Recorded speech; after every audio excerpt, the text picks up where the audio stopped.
Imagine waking up to a world where Apple, the company famous for doing the same thing, the same way, every single year quietly changes the rules of the iPhone game. No big announcement. No dramatic keynote moment. Just a steady drip of supply chain chatter, analyst notes, and industry whispers that all point to one uncomfortable idea. Apple may be preparing its biggest iPhone strategy shift since the original iPhone. And it isn't just a new camera bump or a fresh color dot. It's about when iPhones launch, which models get the spotlight, how pricing is structured, how long standard iPhones stay relevant, and why the Pro iPhone may become a completely different class of device, because the most shocking rumor at the center of all this is almost unthinkable for Apple. A skipped iPhone generation, at least in the way we're used to. For more than a decade, Apple's iPhone rhythm has been painfully predictable. September comes around, Apple takes the stage, and we get the full lineup in one clean sweep.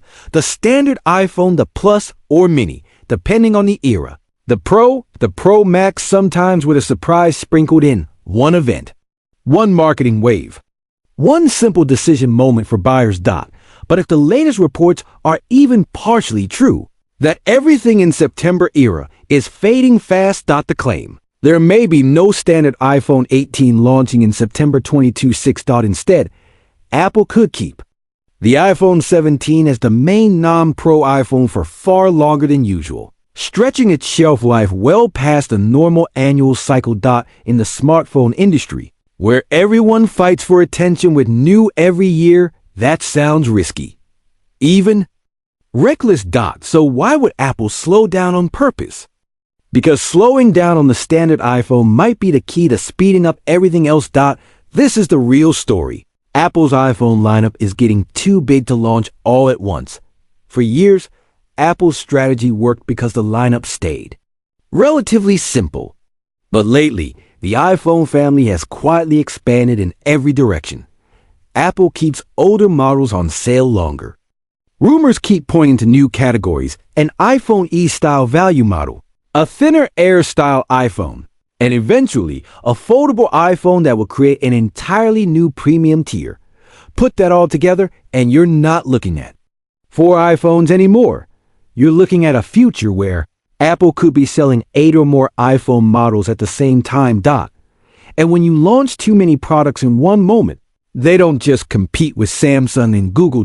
They compete with each other. The message gets muddy. The urgency to upgrade drops. Buyers freeze because the decision feels complicated. Even Apple's marketing machine, arguably the best in the world, can struggle to keep every model feeling special when they're all shouting at once. And then there's manufacturing. Launching multiple new iPhones in the same window means ramping production across multiple designs, multiple camera systems, multiple display types, and most importantly, multiple chip bins and yields. One bottleneck can ripple through the entire lineup. So Apple's rumored solution is simple and kind of brilliant. Split the iPhone calendar.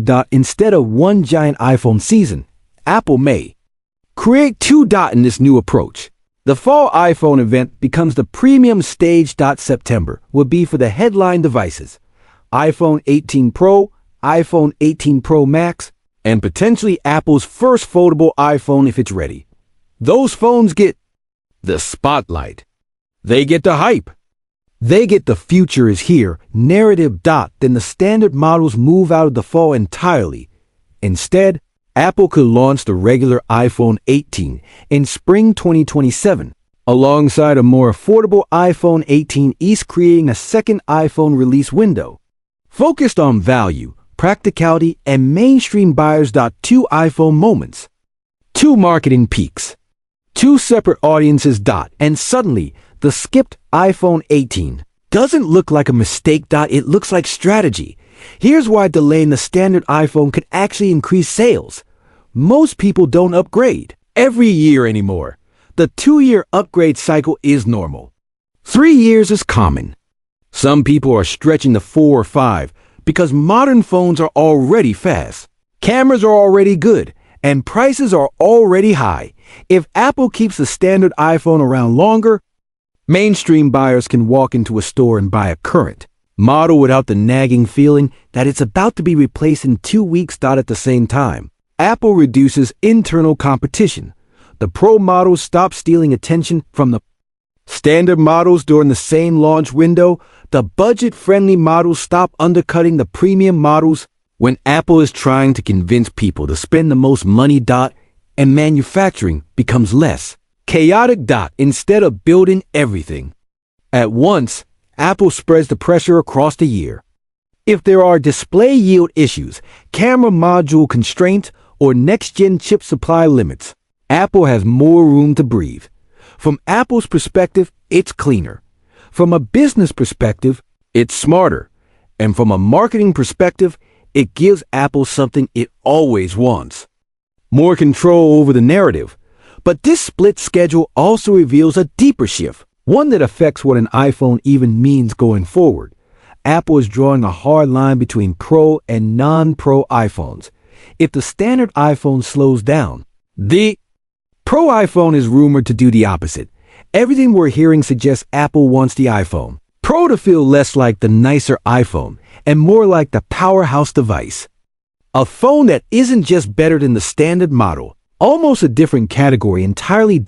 And the engine behind that transformation is expected to be the next big leap in Apple silicon. The A20 Pro, rumored to be built on TSMC's 2nm process. If that sounds like a nerdy detail, it isn't. Process shrinks like 3 nanometers to 2 nanometers can mean major gains in performance and efficiency. That affects everything: speed, battery life, heat, sustained gaming performance, and especially on-device AI. And that last part matters more than ever. Apple is clearly moving toward an iPhone experience where AI isn't just a cloud feature. It's something that runs locally for privacy, speed, and reliability. To make that work well, you need serious silicon. So imagine what Apple could sell with a true next-gen Pro chip. Faster CPU performance for everything from editing to multitasking. Stronger GPU capabilities for console-level gaming and heavy graphics work. More powerful neural processing for real-time AI features. Smarter photo and video workflows. And advanced on-device automation. Better efficiency, so you can do more without sacrificing battery life. On paper, that's the dream Pro iPhone pitch.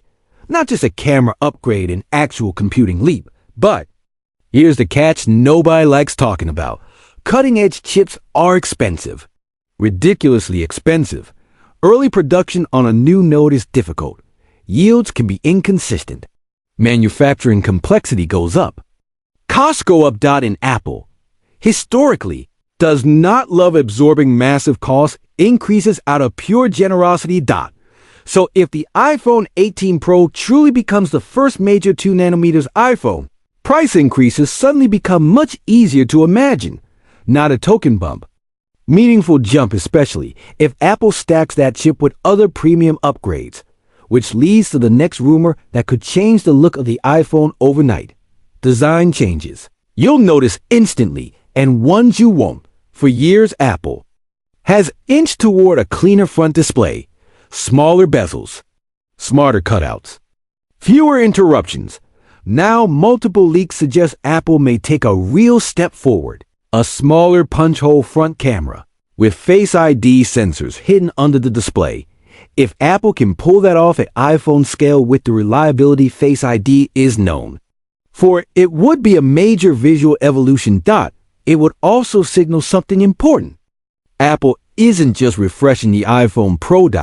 It's trying to make it feel like the future. Again, add other rumored refinements, frame changes, material tweaks, and next-level camera hardware like a variable aperture system, and suddenly the iPhone Pro starts to look less like an annual upgrade and more like a generational shift. And if that's Apple's plan, it makes the split launch calendar even more logical, because you don't want your most advanced, most expensive iPhone competing for attention with a mainstream model that's meant to be practical.